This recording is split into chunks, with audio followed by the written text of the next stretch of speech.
Hello and welcome back to Beacon Pines, where today we are going to take a sly approach to a beginner's guide to hostile interrogation.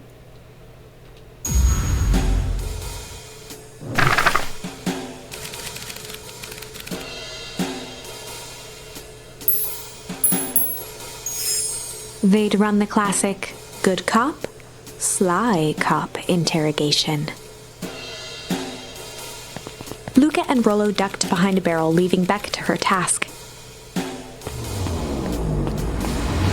With a few crisp snaps, she roused Mr. Tolliver.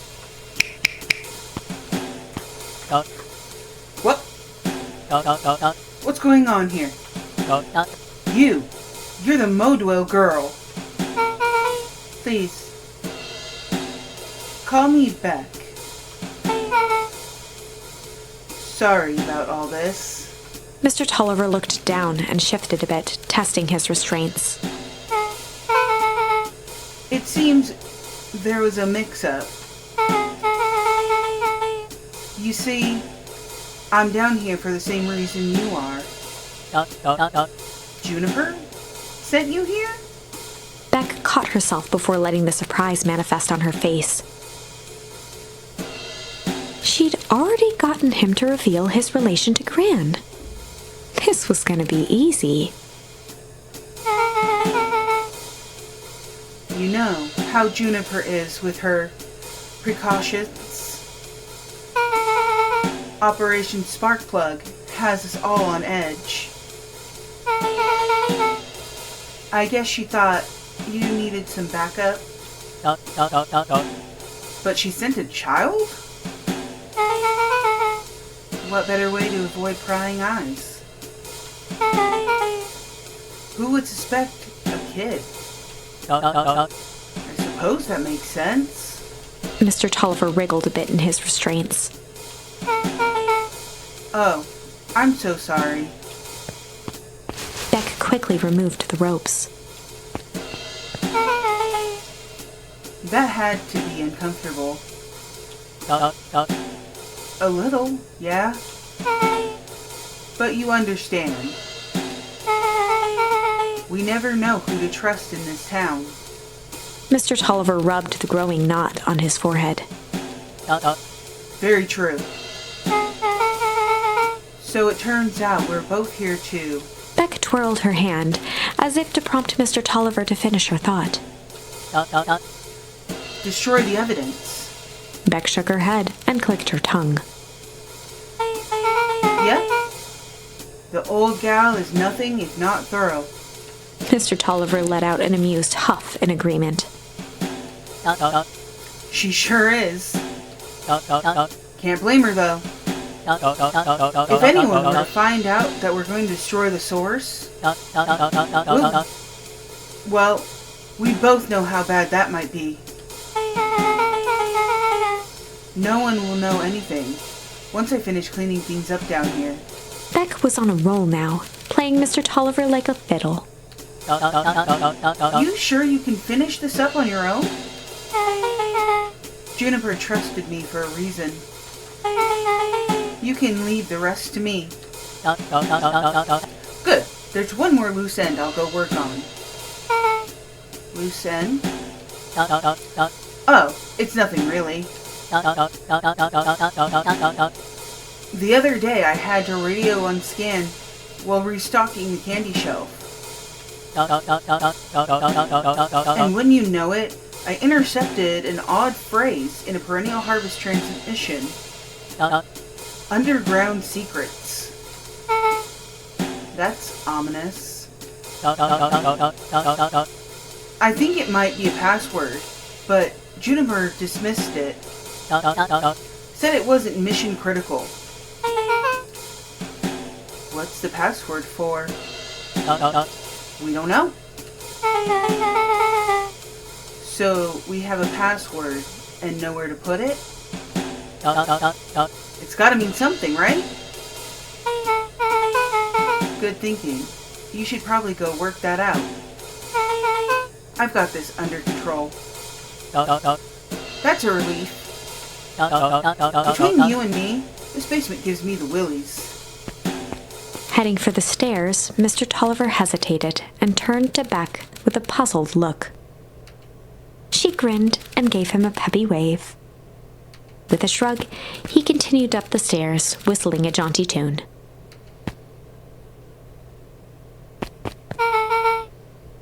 You guys catch that? Sure did. This whole time Mr. Tulliver's had a candy shelf? But all he ever sells us is apples. Beck blinked slowly in disappointment. The password, Rollo. Well, sure. But once things are back to normal, I'll be having a word with Mr. Tolliver about that candy shelf. Fine. In the meantime, I've got an idea. She turned to the table and began tearing small scraps of paper. He said he heard a password on the radio. Any good spy transmission is never what it seems. Beck marked each scrap of paper and leaned back. We need to find the hidden meaning. Okay. What's another word for underground? Buried? Covered? Could it be a cover-up? Maybe. It's one of those, each letter is a number thingies. So U would be 21. N would be 14. D would be... Oh! It's an anagram. Nuncreed's Drugstore. Luca and Beck looked at Rollo with amazement. Rollo, that was incredible. Well, it's either that or Kren's New Drugstore. Yeah, I think you were right the first time. How did you do that? What can I say? I love ciphers. Well, I guess we know where to go next. Investigate Nuncreed's Drugstore. Coming for you, Mr. Nuncreed. Bitch. You scared me half to death. Sorry. You kids haven't seen Mr. Tolliver around, have you? Nope. He's got me waiting around like a last slice of pie. I swear, that man would be late to his own funeral.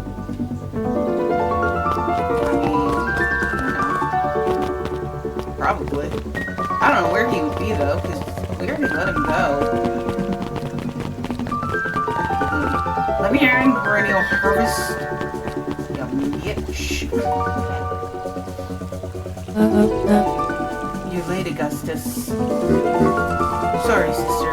I was caught up with work. Work? You? I had a few more details to lock down for the festival. Well, what do you have to report? What is this Insipid Town Festival really about? Gus looked around nervously. I think Mr. Kerr really does just want to do something good for the town. He's actually a pretty nice guy. You should spend some time with him. I didn't pull strings installing you as a mayor so that you could make friends. Your job is to help me figure out what Kerr and Perennial Harvest's true intentions are with this town. We have a responsibility. This is our father's town. Was. Excuse me? This was our father's town. He's gone, Harris, and he isn't coming back. Father left us with nothing but problems. Mr. Kerr came here and offered us help. We accepted that help. We didn't agree to them turning Father's warehouse into a toxic dumping ground. That's just a temporary arrangement. The glow can be seen from our damned backyard. They are dumping their nasty little secrets on us. When this all inevitably goes wrong, who do you think will be blamed? Eris's cry hung in the air. We have a new choice to make now, sister. This town is going to change whether we like it or not. Are we going to choose to be part of that future, or be forgotten in the past? It is a shame. Father named you Augustus, but you'll always just be a Gus. Good night, Eris. I'll see you at breakfast tomorrow.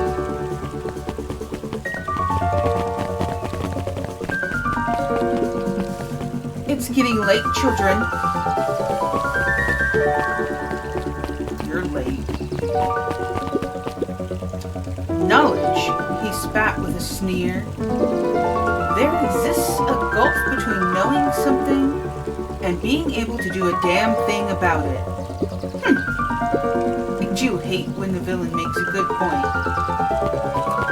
It is true, though. Because you can have all the knowledge in the world, but if you don't have the ability to do anything about something, it's kind of useless. Solomon stood proudly at the entrance to the drugstore, holding a brown bag overflowing with black licorice. Hey, Solomon. We're looking for Mr. Nuncreed. Is he still in there? I'm afraid not. Then where'd you get the candy from? You might say we have an arrangement. Solomon shoveled a surprising amount of licorice into his mouth. Sometimes it's the small pleasures in life. Though, we might not always have family to rely on. Licorice has never let me down. Well, I can't say licorice would be my first choice, but whatever floats your boat. You can tell a lot about a person by their choice of confection. Oh, yeah, I guess. I like sour gobs. I'm certain you do. I always wondered why Mr. Nuncreed kept licorice in stock. You must eat enough of it to make it worthwhile. There are many ways to earn loyalty. For some, it's as easy as cold, hard cash.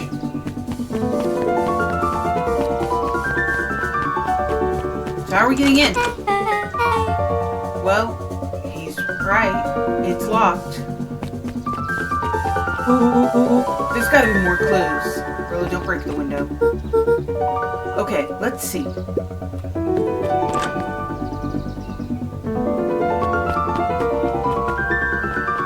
I go down the alley or anything?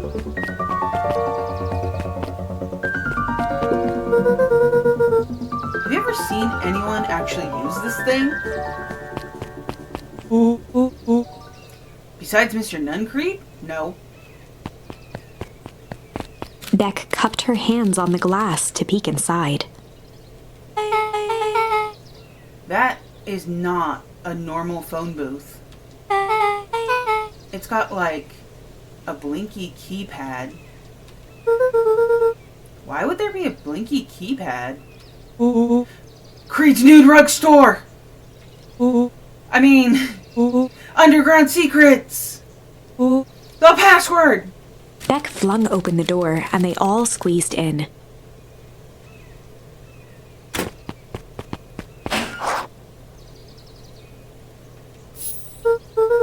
Alright, let's see here.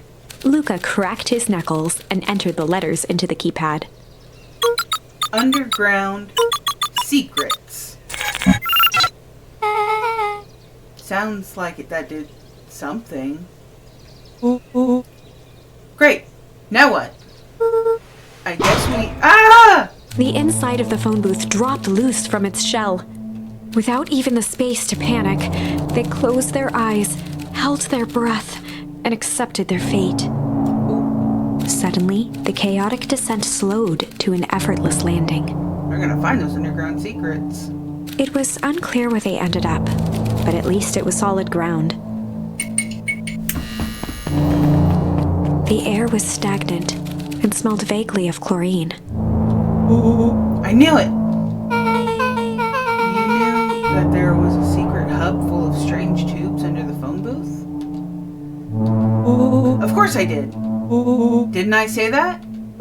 No. I definitely thought it. Luca, do you remember when I said how cool it would be if the transdimensional conduits from Hank Atomic issue 12 were real? Rollo, at one point or another, you've said that about every technology ever discussed in Hank Atomic. That's why I'm such a good predictor. It looks like each of these has something written on them.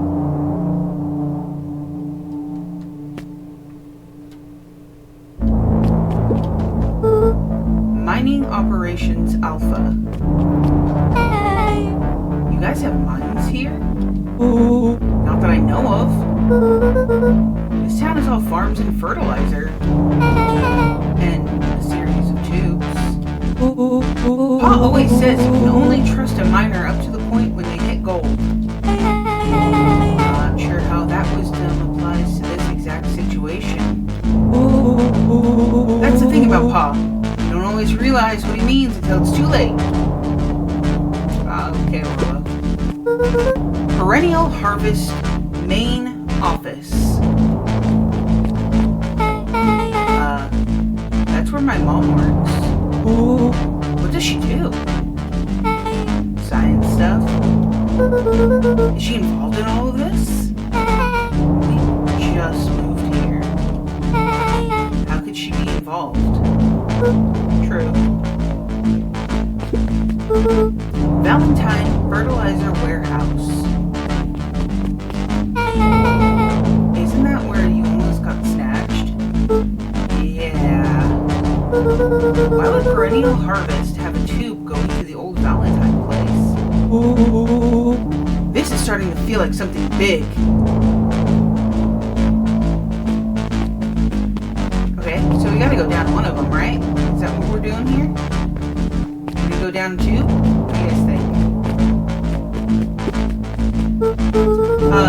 This suit has a broken mask. So, have we found our mystery warehouse creeper? We've at least found their hazmat suit. If it walks like an uncreed and talks like an uncreed, let's not jump to conclusions. Just saying. That's a lot of buttons. Stand aside, Earthlings. I've read enough Hank Atomic to know my way around sci-fi tech. Rollo's hands hovered over the field of blinking buttons. Oh my god, Rollo, you're gonna get us killed. Eeny, meeny, miny.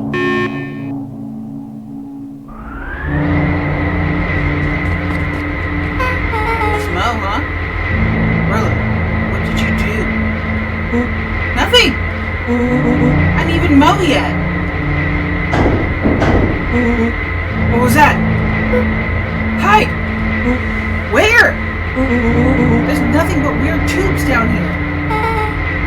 Just get back.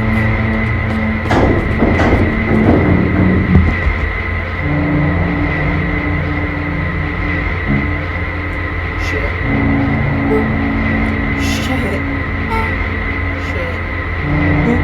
Awesome!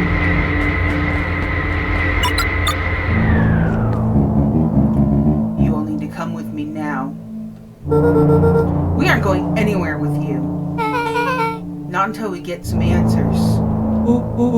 Mr. Underground Secrets. I told them it was an absurd password. But they love anything that makes them feel clever. They who? That's no matter. If I can keep you hidden until after the festival, I might be able to save your skins.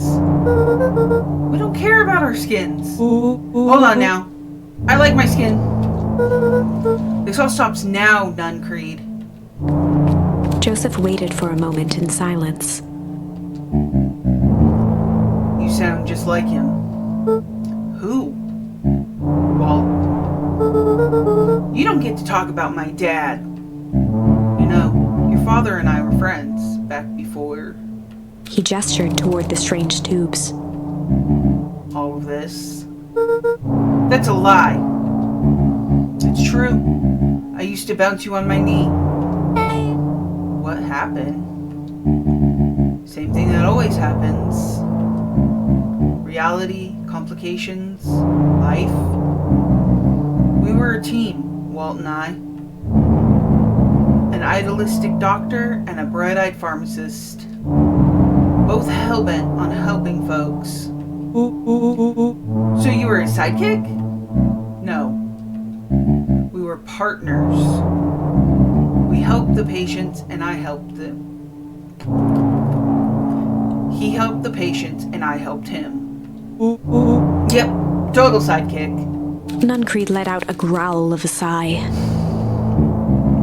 Luca, I need you to know this.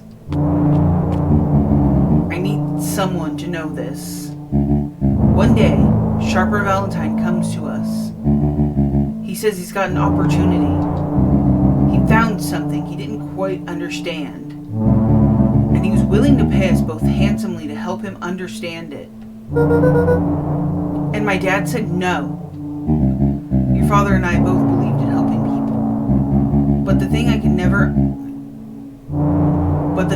never get him to understand was it's a lot easier to help others if you help yourself now and then.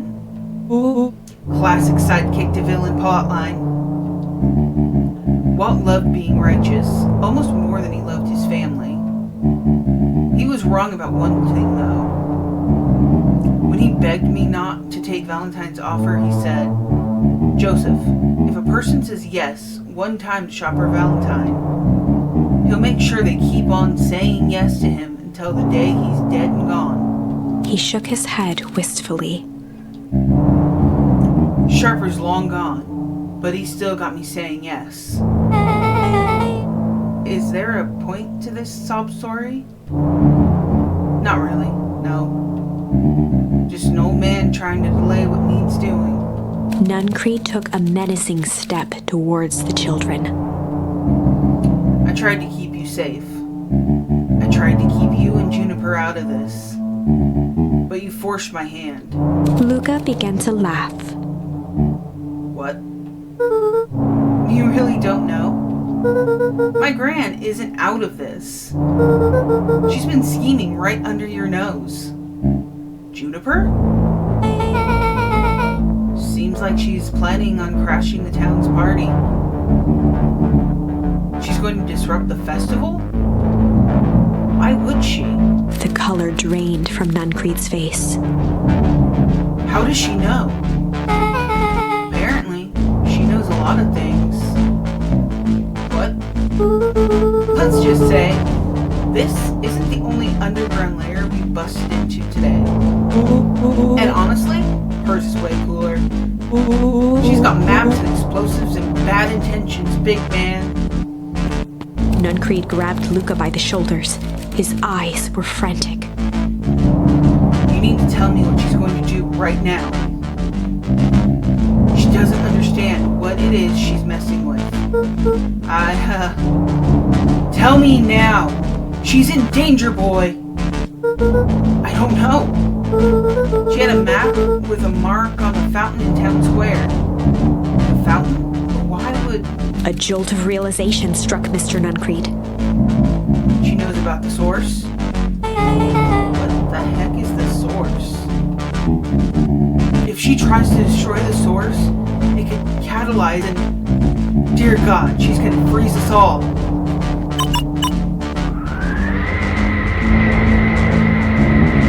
You need to run. Run where? Away. As far away from this town as you can get. Head west and don't look back.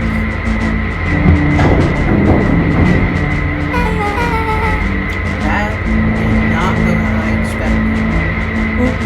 So, we're totally following you, right? Totally. See you on the other side.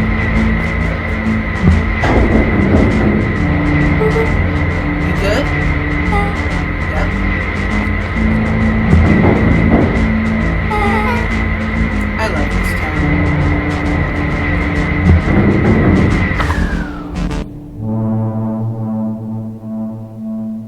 Chapter 8. The Cold, Hard Truth. Beck leapt up, allowing the suction to yank her into the dark.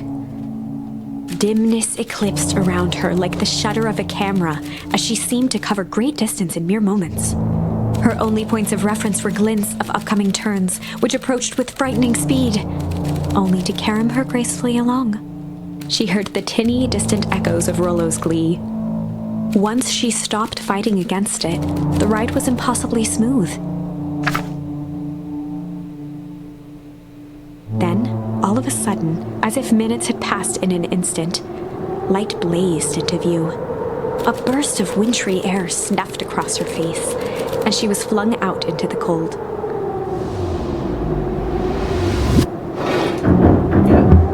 I knew it was that. I knew that thing had to be something important. That was intense? Yeah. I think I might have parted with some fluids in there. Any idea where we are? Somewhere cold. Doesn't look like it got on any of us. Didn't feel like we traveled that far. So where did it all go? This place sucks. Why would anyone even want to blow something up out here? Only one way to find out, I suppose. We've got to catch up to Nuncreed. I think he went this way.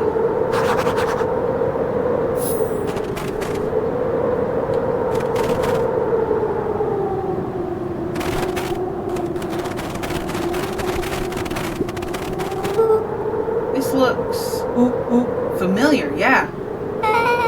Maybe we can clear off the snow. No time. Nutcrean's getting away.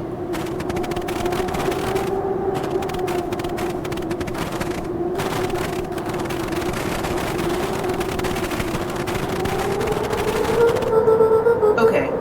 This is starting to feel really familiar. I may not be the most well-versed on things Beacon Pines, but this does look like some sort of frozen replica of the town. Ah, I got it! It's so obvious now. Mr. Nuncreed is an alien! Rollo. Stick with me here. His species can only live in sub-zero temperatures. Oh boy. Here we go. The source is their base camp dimension, so naturally they keep it cold. We found it by traveling through those metallic wormholes back there. The final objective? Kill us all and shapeshift into a Beacon Pine citizen of their choosing. You never really had me. But you very much lost me there. You get used to it. We should keep moving.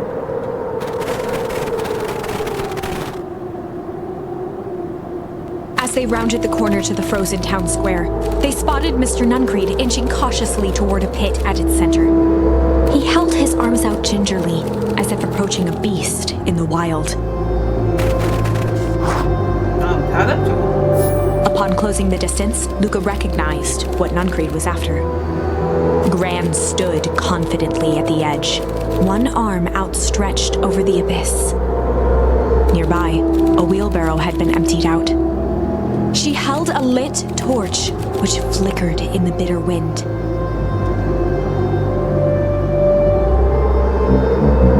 Juniper, I don't know what you think you're doing. But I assure you, this is not going to solve anything. If you drop that, you've doomed the whole town. Oh, it wasn't me who doomed this town. I've been watching you, Joseph. I know what you've done. You and your co-conspirators. Gran? What's happening?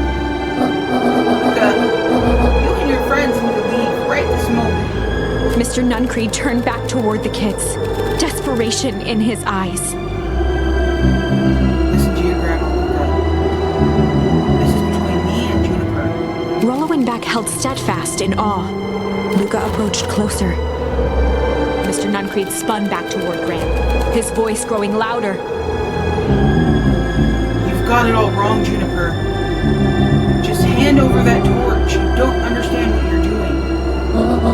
How could I possibly trust you to do the right thing? Walt told me everything. He trusted you, and you betrayed that trust. Luca, did you know that this man's entire life is a lie? If it weren't for him, your father might still be alive. Mr. Nuncreed winced with anguish. His voice hardened. That's not true. They both now yelled, not to each other, but at fate itself, making their peace with long-held burdens. The wind howled with encouragement. Walt was like a brother to me. We just had different ideas about how to affect change. Very convenient that your way just happened to line your pockets. Now that's not fair. They menaced at each other, both catching their breath. The moment balanced on a knife's edge. Amid a blur of emotions and memories, Luca's mind flooded with questions. The wind calmed, as if to give him the stage. And in the stillness, he began to hum. And in the stillness, he began to hum.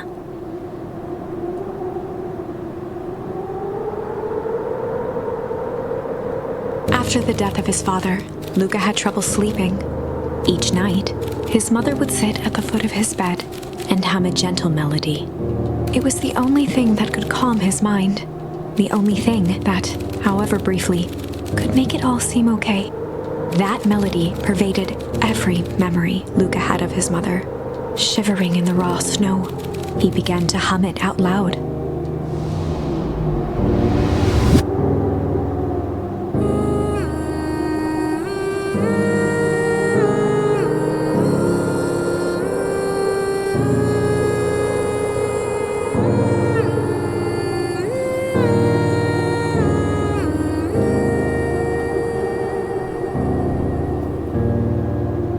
Gran lowered the torch, listening closely.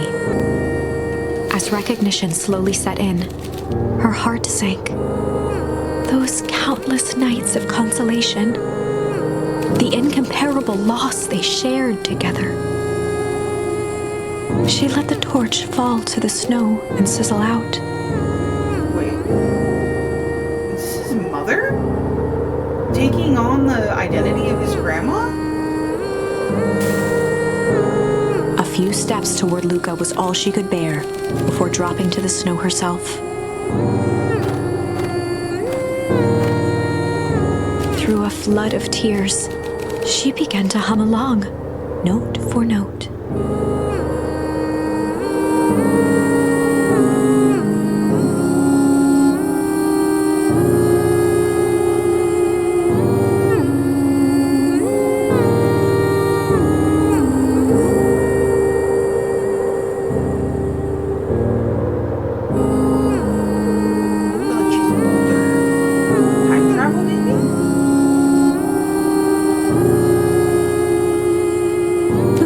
His head in astonishment. The last time he heard that melody was the last night he saw his mother. How do you know? I'm so sorry, my little buckaroo. Call me that. My dad and your mother. Luca blinked through blurry, watery eyes, trying to see more clearly. He could just make out the impression of a familiar face. He peered across the snowscape at the woman on her knees. Something about her was undeniably his mother, only smaller, older, changed. Mom? That's right, buckaroo. Mom! Luca sprinted as fast as he could toward his mother.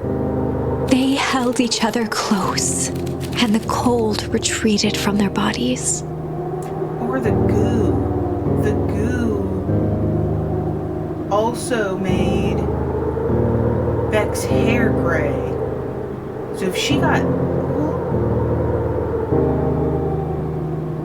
don't know. Because it also fucked up Iggy. Maybe it affects different people differently. Eleanor? I thought you were gone. You should have known I would never abandon my son. Eleanor looked down at Luca, tightening her embrace in an appeal for forgiveness. How? You're a smart man, Joseph. I thought you have pieced it together by now. You were exposed. Mom, I don't understand any of this. What happened to you? Where did you go? Why did you leave me? I never left you. I was always right here, Luca. Why did you lie to me? It tore me up, Luca, but I did it to keep you safe. I thought that getting answers would help us both move on. But the more I discovered, the more I realized the danger we were in. Until perennial harvest was stopped, it was better if everyone thought I was gone. You could have trusted me. These are bad people, Luca. They won't stop until they get what they want. And they don't care who gets hurt in the process. Then, what do we do? We have to stop them. Joseph slumped into the cold, wet snow. They can't be stopped. This is too big. I tried beating them at their own game. I'm done fighting fire with fire. For the first time in a long time, her voice felt like her own again. No more lies. I see now. There's a better way to stop perennial harvest. The cold, hard truth. Luca gazed down at Nuncreed with pity. He looked small. Joseph stared into the snow, as if searching it for answers. Come on, everyone. We've got a party to crash.